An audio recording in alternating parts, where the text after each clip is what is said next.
మన ప్రభువు అయిన యేసుక్రీస్తు నామములో మీ అందరికీ నా హృదయపూర్వకమైన వందనాలు.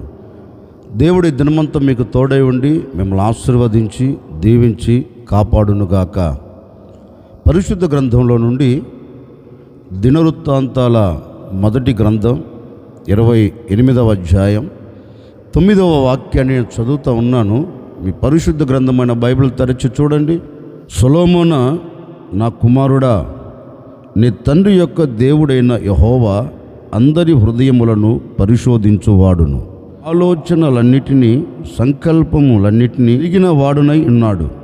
నీవు ఆయనను తెలుసుకొని హృదయపూర్వకంగాను మనఃపూర్వకముగాను ఆయనను సేవించుము.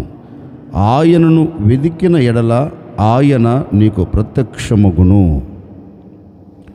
దావీదు చివరి రోజులలో తన కుమారుడైన సొలొమోనును పిలిచి సొలొమోనుకు ఒక శ్రేష్టమైన విషయాన్ని చెబుతున్నాడండి.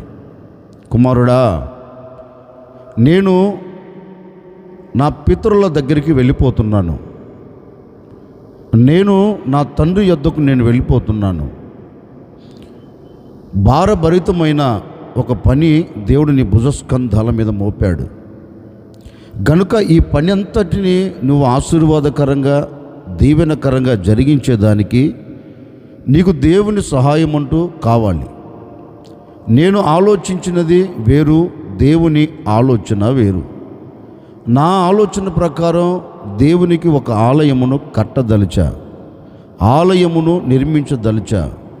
కానీ దేవుడు అన్నారు, ఇది నీ ద్వారా నేను కట్టించను అన్నారు.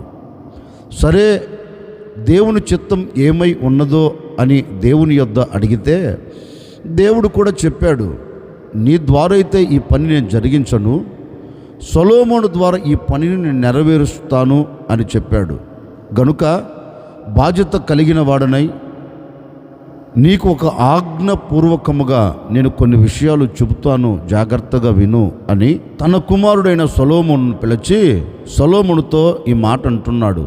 చూడు, నీవు ఆ పని ప్రారంభించేదానికి నీ బలము ద్వారా ప్రారంభించవద్దు, నీ శక్తి ద్వారా నీవు దానిని కొనసాగించవద్దు, ఏ మనిషిని ఆలోచన ద్వారా నీవు ఆ పని ప్రారంభించవద్దు. నేను ఉన్నా ఏ మనిషి ఆలోచన ద్వారా నువ్వు అది ప్రారంభించవద్దు. గనుక ఒక తండ్రిగా బాధ్యత కలిగిన వాడనై నేను నీకు విషయాలన్నీ చెబుతున్నాను అని విషయమంతటినీ సొలొమోనుకు చెప్తున్నాడు. నీవు ఈ పని ఆశీర్వాదకరంగా జరిగించాలి అంటే నీవు చేయవలసినది ఒకటే. ఎందుకంటే ఆయన ఎవరు? సర్వశక్తి కలిగిన దేవుడు. ఆయన ఎవరు? శక్తిమంతుడు. ఆయన ఎవరు? సమస్తమును ఎరిగినవాడు. మనిషి హృదయంలో ఆలోచన పుట్టక తొలికే ఆలోచన ఎరిగిన దేవుడు ఆయన. గనుక సమస్తమును ఆయన ఎరిగాడు గనుక, మనిషి ఆలోచనను ఆయన ఎరిగాడు గనుక ఆయనకు మరుగైనదంటూ ఏమీ లేదు. గనుక నీవు చేయవలసినది ఏంటి అంటే నీవు హృదయపూర్వకముగాను దేవుని సన్నిధిలోనికి వెళ్ళి మనస్ఫూర్తిగా నీవు మనసారా ప్రభువుని వెదకగలిగితే, ప్రభు యొద్దకు వెళ్ళి ఆయనను వెతికి ఆయన ఆలోచన తీసుకోగలిగితే తప్పక ఆయన నీకు ప్రత్యక్షమవుతాడు. ఆయన నీకు ప్రత్యక్షమై నీ ఎడల అద్భుతమైన కార్యం జరిగిస్తాడు అని దావీదు ప్రియమైన కుమారుడైన సొలొమోను పిలిచి ఈ మాట చెప్పాడు. దయచేసి నీవు ఎక్కడికి వెళ్ళవద్దు. నీకు ఏ ఆలోచన కావాలి అన్నా, ఇది ఎలా ప్రారంభించాలి అన్నా, భారభరితమైనది నీవు ముందుకు తీసుకొని వెళ్ళాలి అన్నా, నీకు ఆలోచన కావాలి అన్నా, నీవు తిన్నగా ఎక్కడికి వెళుతావంటే మనస్ఫూర్తిగా దేవుని యొద్దకు వెళ్ళి ఆయనను వెతుకు. అయ్యా, ఈ పని నీవు నాకు అప్పగించావు, ఈ పనిని నేను సంపూర్తి చేయాలి గనుక నీవు నాకు ప్రత్యక్షముగా, నేను హృదయపూర్వకంగాను మనస్ఫూర్తిగాను నిన్ను వెతుకుతున్నాను, సహాయము చేయవా అని నువ్వేం చెయ్యాలంటే దేవుని యొద్దకు వెళ్ళి నీవు ఆయనను వెతకిన ఎడల ఆయన నీకు ప్రత్యక్షమవుతాడు అని దావీదు సొలొమోనుతో చెప్పాడండి. ఈ సొలొమోను కూడా దేవుని మనస్ఫూర్తిగా వెతికినట్లుగాను, దేవుని సన్నిధిలోనికి వెళ్ళి ఆయన ఆలోచన తీసుకొనినట్లుగాను పరిశుద్ధ గ్రంథంలో చక్కగా రాయబడింది. ఈ పూట నేను మీతో చెప్పాలి అనుకున్న నా దేవుని సందేశం ఏంటి అంటే, మరి ఇప్పటి వరకు నీవు పూర్ణ హృదయముతోనూ నీవు మనస్ఫూర్తిగాను నీవు ఆయనను వెదకలేదేమో. నీకు కలిగిన భారభరితమైన పనుల వలన నీవు మనస్ఫూర్తిగా ఆయన యొద్దకు వెళ్ళలేకపోయావేమో. నీకు కలుగుతున్న బాధను బట్టి, నీకు కలుగుతున్న కష్టమును బట్టి, నీకు కలుగుతున్న నష్టమును బట్టి నీవు చేయవలసినది ఏంటి అంటే, ఎక్కడికెక్కడికో ఎవరినంటే వారిని నువ్వు వెదకవలసిన అక్కరలేదు. ఆ వ్యక్తి దగ్గరికి వెళితే ఆ వ్యక్తి నాకు న్యాయం చేస్తాడు, ఆ వ్యక్తి దగ్గరికి వెళితే నాకు ప్రయోజనం కలుగుతుందని వారిని వీరిని వెతుక్కుంటూ వెళుతున్నావు. అందుకే నీ భారం అలాగే నిలిచి ఉంది. అందుకే నీ భారభరితమైన జీవితం భారంగా కొనసాగించుకుంటూ వెళ్తున్నావు. అందుకే ఈ ఉదయకాల సమయంలో ప్రభు చెప్తున్నాడు, ఈ మాటలు వింటున్న సర్వ సమాజమా, నీ భారం నీ మీద నుండి తొలగిపోవాలి అంటే, నీ భారం నీకు సులువుగా మారాలి అంటే, నీవు దేవుని యొద్దకు వెళ్ళి ఒక ఆలోచన తీసుకోవాలి. నీవు దేవుని దగ్గరికి వెళ్ళి ఆయనను వెతకాలి. ఆయన ప్రత్యక్షమయ్యేంత వరకు నీవు ఆయనను వెతికితే ఎలా వెతకాలి? ఏదో వెతుకుతున్నాను కదా అన్నట్లుగా కాదండి, ఏదో వెళ్ళాను వెతికాను అన్నట్లుగా కాదండి. మనస్ఫూర్తిగా నీ హృదయపూర్వకముగా ఈరోజు తప్పక నేను దేవునిని వెతుకుతాను, ఆయన నాకు ప్రత్యక్షమవుతాడు అనే ఒక నమ్మకముతో నీవు ఆయనను వెతకగలిగితే ఆయన నీ ఎదుట ప్రత్యక్షమవుతాడు. ఆయన నీ ఎదుట ప్రత్యక్షమయ్యాడు అనుకోండి, నీ భారభరితమైన జీవితం సులువుగా మార్చబడుతుంది. నీ ఎదుట నిలబడిన భారాలు తొలగిపోతాయి. ఎందుకంటే ఆలోచన ఇవ్వగలిగిన దేవుడు నీతో ఉన్నాడు కదా, ఆలోచన ఇవ్వగలిగిన దేవుని నువ్వు వెతికావు కదా, ఆలోచన ఇవ్వగలిగిన దేవుని పాదాలను పట్టుకున్నావు కదా. మరి ఆయన నిన్ను ఎందుకు విడిచిపెడతాడు? నీకెందుకు దూరం అవుతాడు? నీకు దూరము కాకుండా నీవు ఆయనను వెతికావు గనక ఆయన నీ ఎదుట ప్రత్యక్షం పరచబడుతాడు. అందుకని ఈ ఉదయకాల సమయంలో నువ్వు చేయవలసినది ఏంటి అంటే, మనస్ఫూర్తిగా నీవు ఆయనను వెతకాలి.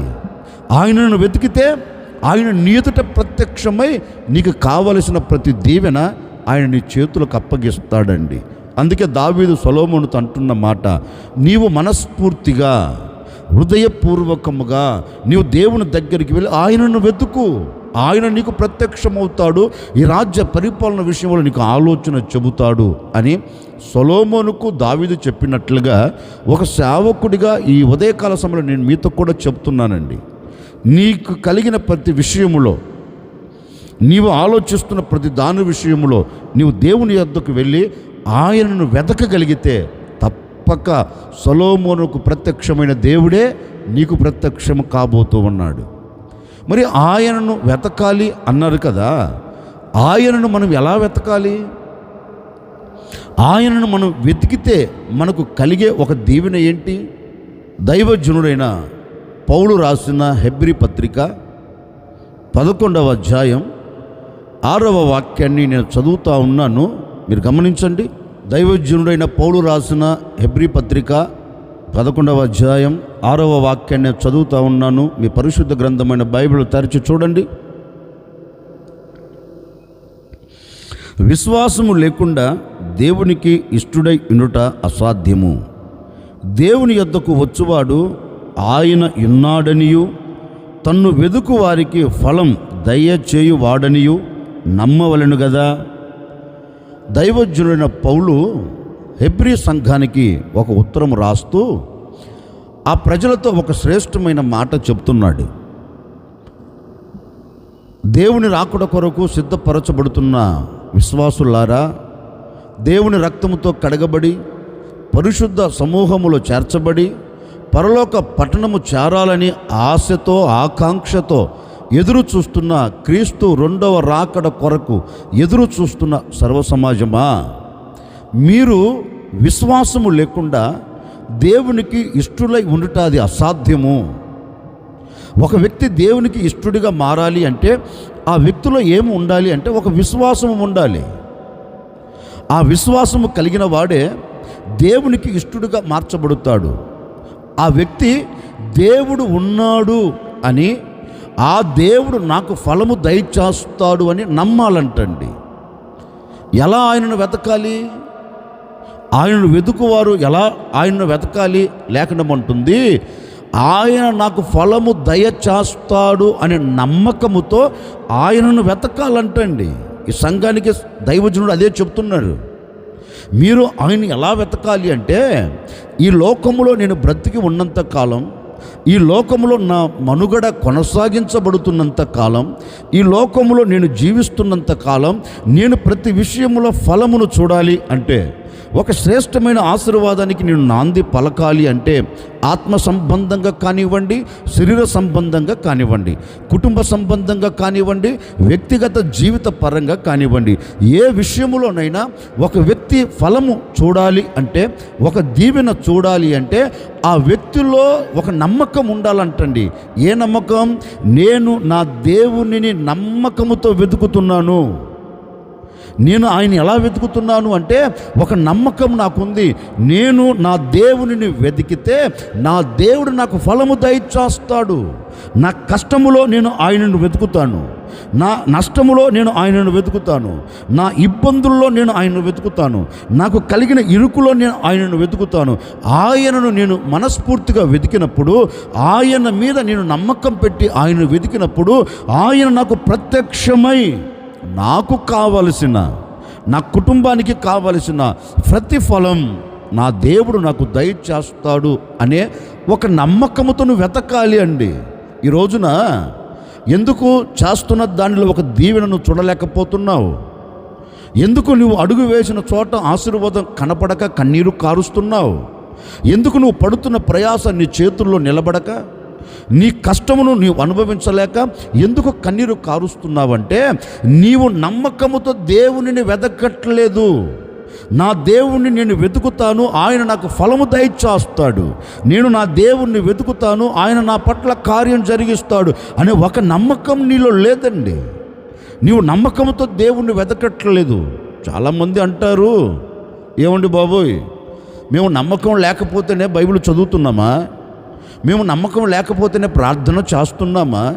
మేము నమ్మకం లేకపోతేనే చర్చికి వస్తున్నామండి? మేము నమ్మకం లేకపోతేనే పరిచర్య చేస్తున్నామండి? మేము నమ్మకం లేకపోతేనే అన్ని విషయాల్లో మేము పాలు పొందుతున్నామండి? నమ్మకం ఉండబట్టే కదండి మేము అన్ని విషయాల్లో పాలు పొందింది. నమ్మకం ఉండబట్టే కదా మేము మందిర విషయాలలో అన్నిటిలో మేము పాలు పొందేది. నమ్మకం లేకపోతే మేము పాలు పొందాం కదా అంటారు చాలామంది. నిజమే, మీరు అన్ని విషయాల్లో పాలు పొందుతున్నారు, ఆరాధనలో పాలు పొందుతున్నారు, వాక్యము చదివే విషయంలో మీరు నమ్మకంగా ఉన్నట్లు ఉన్నారు, ప్రార్థించే విషయంలో మీరు నమ్మకంగా ఉన్నారు. కానీ ఎలా అంటే, మనస్ఫూర్తిగా నీవు నమ్మి దేవుని యొద్దకు రావట్లేదు. నీవు మనస్ఫూర్తిగా దేవుడిది చేస్తాడు అని నమ్మి నీవు ఆరాధనలో పాలు పొందట్లేదండి. ఏదో ఆనవాయితీగా రావాలి, ఏదో ఆనవాయితీగా చర్చిలో కూర్చోవాలి, ఏదో ఆనవాయితీగా బైబిల్ చదవాలి, ఏదో ఆనవాయితీగా ప్రార్థన చెయ్యాలి అన్నట్లుగా నీ మనుగడను కొనసాగించుకుంటున్నావు. కానీ మనస్ఫూర్తిగా ఏ ఒక్కరోజైనా ఒక దాని విషయము నమ్మి దేవుని యొద్దకు వచ్చి ఏ రోజైనా వెతికావా దేవునిని? నాకు ఈ కష్టం కలిగింది కదా, ఈ కష్టములో నేను నా దేవునిని వెతకాలి, నాకు ఈ నష్టం కలుగుతూ వచ్చింది కదా, ఈ విషయంలో నేను దేవునిని వెతకాలి అని ఏ ఒక్క రోజైనా దేవుని యొద్దకు వెళ్ళి మనస్ఫూర్తిగా నీకు కలిగిన దానిని బట్టి వెతికిన రోజు ఒక్కటైనా ఉందండి? ఆ రోజు లేకనే కదా, మనస్ఫూర్తిగా దేవునిని వెతికిన రోజు లేకపోబట్టే కదా ఈనాటి వరకు ఏ ఫలమును అనుభవించలేకపోయావు, ఏ ఆశీర్వాదాన్ని అనుభవించలేకపోయావు. కష్టపడినది నీ చేతుల్లో నిలబడట్లేదు, కష్టపడినది చినిగిపోయిన సంచిలో వేసినట్లు అయిపోతుంది. ఎంత ప్రయాసపడినా ప్రయాసకు తగిన ప్రతిఫలము కలగక కన్నీరు కారుస్తూ ఆయాసపడుతూ జీవిత మనుగడ ఎలా ముగించుకుంటున్నావు? దినదినము కష్టముతోనే ముగించుకుంటున్నావు కదా, నష్టముతోనే ముగించుకుంటున్నావు కదా. వీటన్నిటికీ ప్రబలమైన కారణం ఏంటి? వాక్యం ఉంటుంది, నీవు నమ్మకముతో ఫలము దయచేస్తాడు అనే నమ్మకంతో ఆయన్ను వెతకట్లేదు. వెతకకపోయినందువలన ఇన్ని అనర్థాలు జరిగాయి. అందుకే దేవాతి దేవుడు కూడా అంటాడు మార్తతో, మార్తమ్మా, ఓ మార్తమ్మా, నువ్వంటున్నావు చనిపోయాడు, ఇక కుళ్ళిపోయి ఉంటుంది, ఇక ఎలా బాబు కంపు కొడుతు నువ్వు అంటున్నావు. కాదు కాదు కాదు, నీవు నమ్మితే దేవుడు ఒకే మాట అంటున్నాడు, నీవు నమ్మిన ఎడలా, మార్తా నీవు నమ్మిన ఎడలా, నీవు నమ్మకం ఉంచిన ఎడలా, నీవు నమ్మకముతో నన్ను వెతికిన ఎడలా నిశ్చయముగా నీవు దేవుని మహిమను చూడబోతూ ఉన్నావు. నీవు నమ్మితే దేవుని మహిమను చూస్తావు, నీవు నమ్మితే దేవుని కార్యమును నువ్వు చూస్తావు, నీవు నమ్మితే దేవుడు చేసే అద్భుతాన్ని నువ్వు చూడగలుగుతావు. నమ్మకం ఉంచమ్మా. నీలో నమ్మకం లేదు, అపనమ్మకం ఉంది. అపనమ్మకాన్ని తీసి ప్రక్కన పెట్టి నమ్ము, దేవుడు కార్యం చేస్తాడు నమ్ము అని ఆ అమ్మతో అనలేదా?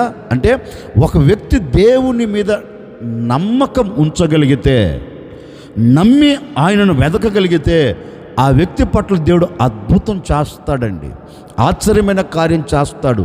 ఈ ఉదయకాల సమయంలో ఒక సేవకుడిగా మనస్ఫూర్తిగా నేను కోరుకుంటున్నాను, నీవు ఈ ఉదయకాల సమయంలో మనస్ఫూర్తిగా ఆయనను వెతకిన ఎడలా నా దేవుడు నా పట్ల కార్యం జరిగిస్తాడు అని ఆయనను వెతికి చూడు. ఒక నమ్మకంతో వెతుకు. నమ్మకంతో వెతికితే ఏ రోజు కూడా నీ జీవితం నవ్వుల పాలు కాదండి. నీవు ఆయన మీద నమ్మకము పెట్టి ఆయనను వెతికిన ఎడల అద్భుతం నువ్వు చూడబోతూ ఉన్నావు.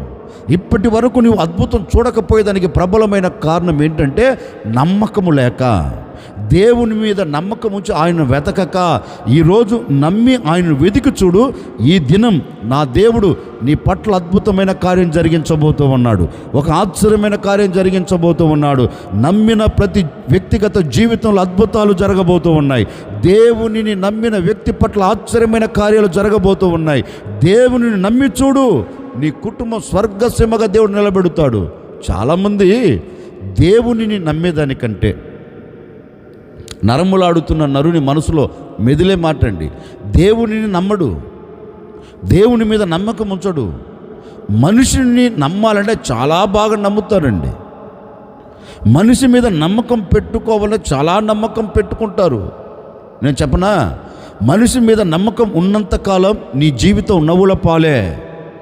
మనిషిని నమ్మినంతకాలం నీ జీవితం కన్నీళ్ళ మధ్య సాగి వెళుతూనే ఉంటుంది.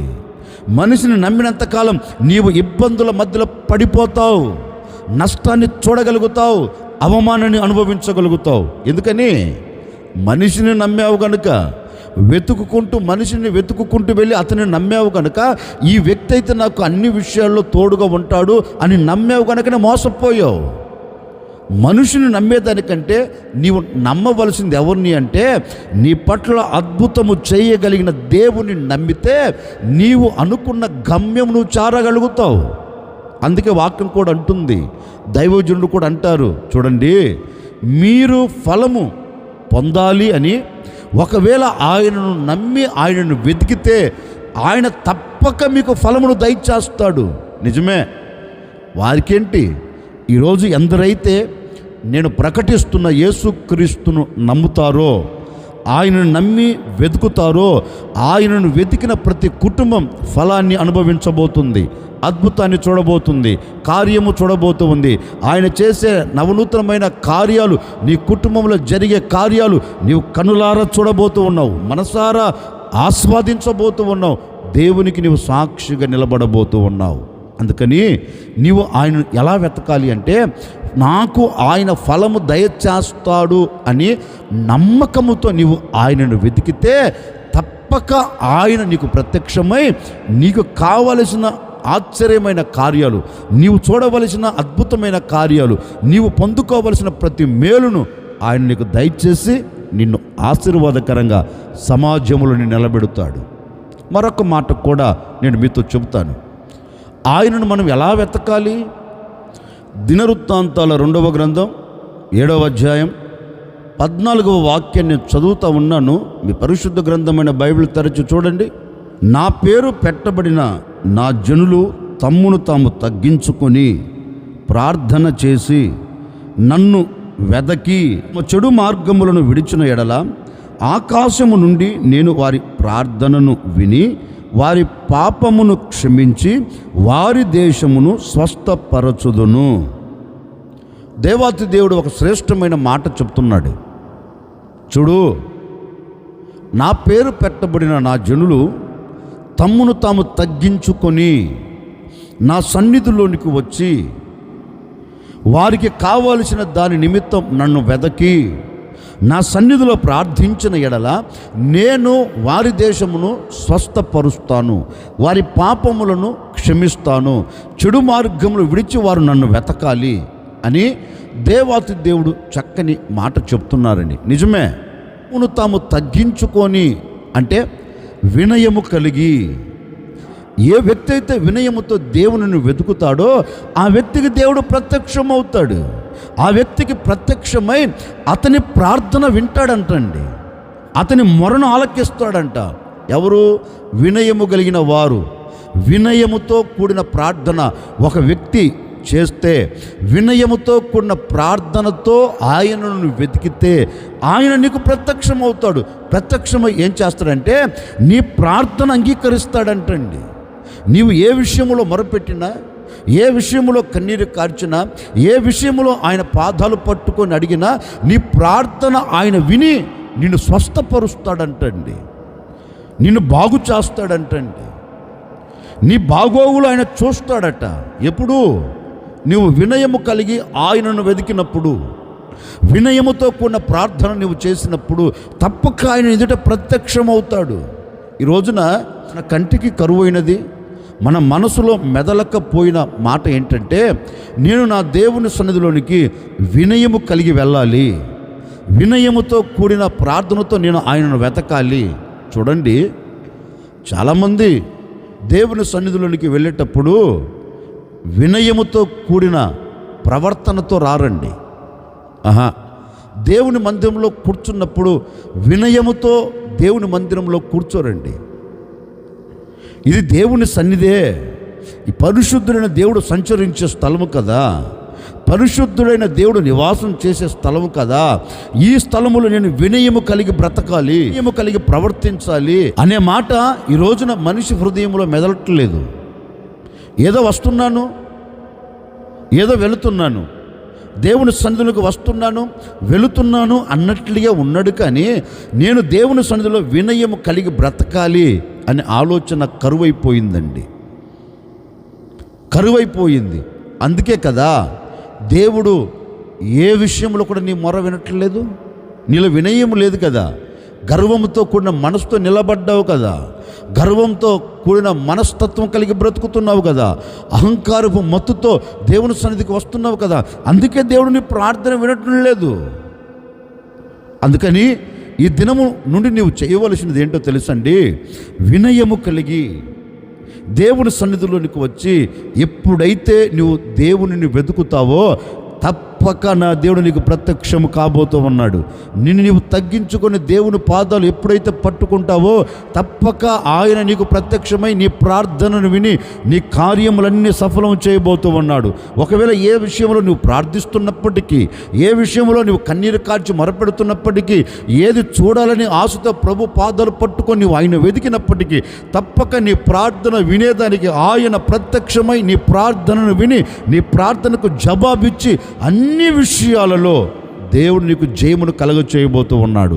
అందుకని ఈరోజు నీవు చేయవలసినది ఏంటంటే, నీవు ఆయనను ఎలా వెతకాలి అంటే వినయముతో, విధేయత కలిగిన వాడై నిన్ను నీవు తగ్గించుకొని దేవునిని వెతకగలిగితే ఆయన నీకు ప్రత్యక్షము కాబోతూ ఉన్నారు.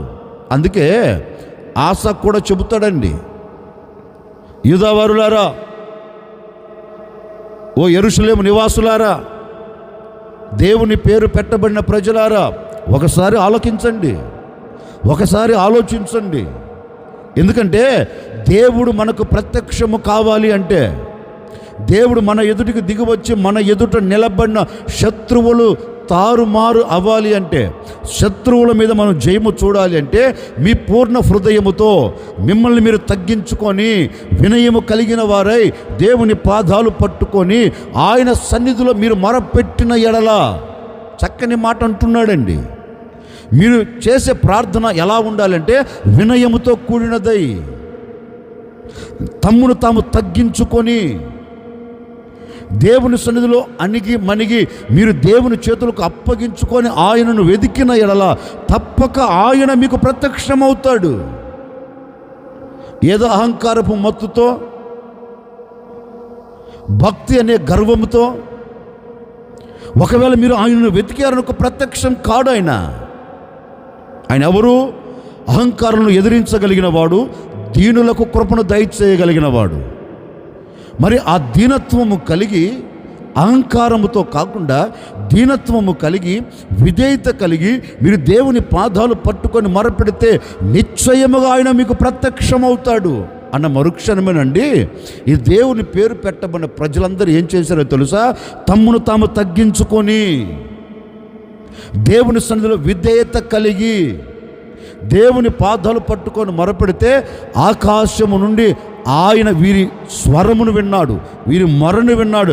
విన్న దేవుడు వీరి యొద్దకు దిగి వచ్చి ఒక అద్భుతాన్ని చేశాడు.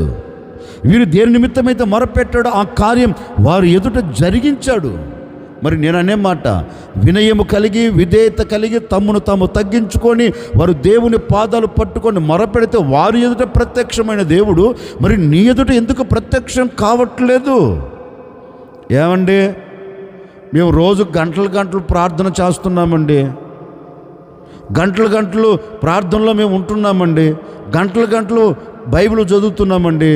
కాకపోతేనండి వారానికి 2-3 రోజులు కూడా ఉపవాసం ఉంటున్నామండి. ఎలా ఉంటున్నావు ఉపవాసం? ఎలా చేస్తున్నావు ప్రార్థన? ఎలా చదువుతున్నా బైబిల్? వినయము కలిగిన ప్రార్థనతో కూడిన ప్రార్థన ప్రారంభిస్తున్నావా? వినయంతో కూడిన మనసుతో దేవుని యొద్దకు వస్తున్నావా? నువ్వెంత ప్రార్థన చేసినా, ఎంత కన్నీరు కాల్చినా, ఎంత బైబిలే చదివినా నీలో విధేయత లేకపోతే, లోబడే స్వభావం, విధేయత లేకపోతే ప్రభు నీ ప్రార్థన వినడు, ప్రభు యొద్దకు నీ ప్రార్థన వెళ్ళదు, ఆయన నీకు ప్రత్యక్షం కాడు. అందుకే ఈనాటి వరకు నువ్వు ఎలా ప్రార్థించావో, ఎలా మొరపెట్టావో నాకు తెలియదండి. ఈరోజు నీకు కలిగిన సమస్యను బట్టి, నీకు కలుగుతున్న ఆటంకాన్ని బట్టి, నీకు కలుగుతున్న ఇబ్బందులను, ఇక్కట్లను బట్టి ఈ ఉదయకాల సమయంలో మనస్ఫూర్తిగా నిన్ను నువ్వు తగ్గించుకొని ప్రభు పాదాలు పట్టి నువ్వు మొరపెట్టగలిగితే ఈ ఉదయమే నా దేవుడు ప్రత్యక్షము కాబోతూ ఉన్నాడు. ఈ ఉదయకాల సమయంలో నా దేవుడు నీకు ప్రత్యక్షమై నీ ఎడల అద్భుతమైన కార్యమును జరిగించబోతూ ఉన్నాడు. ఆ కార్యము జరగాలి అంటే నిన్ను నువ్వు తగ్గించుకొని నువ్వు ప్రభు పాదాలు పట్టుకుంటే ఆయన నీకు ప్రత్యక్షమై ఆరోగ్య విషయంలో మొరపెట్టినా ఆయన నీ మొరవిని ఆరోగ్యం నీకు దయచేయబోతూ ఉన్నాడు. ఆర్థిక ఇబ్బందుల విషయంలో నువ్వు మొరపెట్టినా ఆయన నీ మొరను ఆలకించి నీ ఆర్థిక ఇబ్బందుల మధ్యలో నుంచి ఆయన నిన్ను తప్పించబోతూ ఉన్నాడు. నీ కుటుంబం క్షేమకరంగా ఉండాలని నువ్వు మొరపెడుతున్నా, నిన్ను నువ్వు తగ్గించుకొని మొరపెడుతున్నావు కనుక ఆయన నీకు ప్రత్యక్షమై నీ కుటుంబానికి క్షేమమును కలగచేసి నీ కుటుంబం అంతా దేవుని సన్నిధిలో ఆశీర్వాదకరంగా, ఆ దీవెనకరంగా, ఆశీర్వాదకరంగాను, దీవెనకరంగాను, మహిమకరంగాను దేవుని సన్నిధిలో నిలబడినట్లుగా, అనేకులకు సాక్షిగా మలచబడినట్లుగా నా దేవుడు నీ కుటుంబాన్ని కట్టబోతూ ఉన్నాడు, నీ కుటుంబాన్ని స్థిరపరచబోతూ ఉన్నాడు. ఇవి జరగాలి అంటే నిన్ను నీవు తగ్గించుకొని వినయము కలిగి నీవు ఆయనను వెతికితే ఆయన నీకు ప్రత్యక్షమై నీ మొరను విని నీవు అడిగిన ప్రతిదీ నా ప్రభు నీకు దయచేయబోతూ ఉన్నాడు. ఈ దినమంతా నా ప్రభు నీవు ఏది అడిగినా సమృద్ధిగా దయచేయునుగాక. ఈ దినమంతా నీవు ఏది మొరపెట్టిన నీ మొరను నా దేవుడు అంగీకరించునుగాక. అంగీకరించిన దేవుడు కార్యము జరిగించునుగాక. అందుకే దావీదు సొలొమోనుతో అంటాడు, నైనా నీవు దేవుని సన్నిధిలోనికి హృదయపూర్వకముగా వెళ్ళి ఆయనను వెతికితే ఆయన ప్రత్యక్షమవుతాడు. ఎలా వెతకాలి? నమ్మకముతో మనం వెతకాలి. ఎలా వెతకాలి? ఆయనను మనము వినయము కలిగిన వారమై ఆయనను వెతికితే ఆయన మనకు ప్రత్యక్షమై మన పట్ల అద్భుతమైన కార్యాలు జరిగిస్తాడు. ఆశ్చర్యకరుడా, మీకు స్తోత్రాలు చెల్లిస్తూ ఉన్నాం. గడిచిన దినాలన్నిట మీ సురక్షితమైన రెక్కల నీడలో మీరు మమ్మల్ని దాచి క్షేమమును మీరు కలగచేస్తూ వచ్చారు. మరొక దినములు అడుగు పెట్టేటట్లుగా సహాయం చేశారు. ఈ దినమంతా కూడా ఈ ప్రజలను ఆశీర్వాదకరంగా, దీవెనకరంగా నడిపించండి. ఎందరైతే నమ్మకముతో నిన్ను వెతుకుతున్నారో, ఎందరైతే వినయము కలిగిన వారే మిమ్మల్ని వెతుకుతున్నారో ప్రతి కుటుంబం పట్ల మీ ఆశ్చర్యమైన కార్యాలు జరిగించండి. వారు అడిగిన దాన్ని తప్పక పొందినట్లుగా మీరు సహాయం చేయండి తండ్రి. ఈ దినమంతా వీరి పట్ల మీ అద్భుతాలు, మీ ఆశ్చర్యమైన కార్యాలు జరిగించి ఎక్కడికి వెళుతున్న మీ క్షేమమును దయచేయండి. చేస్తున్న చేతి పనిలో, చేస్తున్న ఉద్యోగంలో, వెళుతున్న మార్గాలలో, కుటుంబ పరంగా, ఆత్మ సంబంధమైన జీవిత పరంగా అన్ని విషయాల్లో అద్భుతాలు జరిగించి సాక్షిగా నిలుపుకోమని యేసు నామములు అడిగి వేడుకొనుచున్నాము తండ్రి. ఆమెన్. ఈ దినమంతా నా ప్రభు మీకు తోడై ఉండి మిమ్మల్ని ఆశీర్వదించి మీరు ఆయనను వెదికిన ఎలా తప్పక మీకు ప్రత్యక్షమై మీ అవసరాలన్నీ నా ప్రభు తీర్చునుగాక.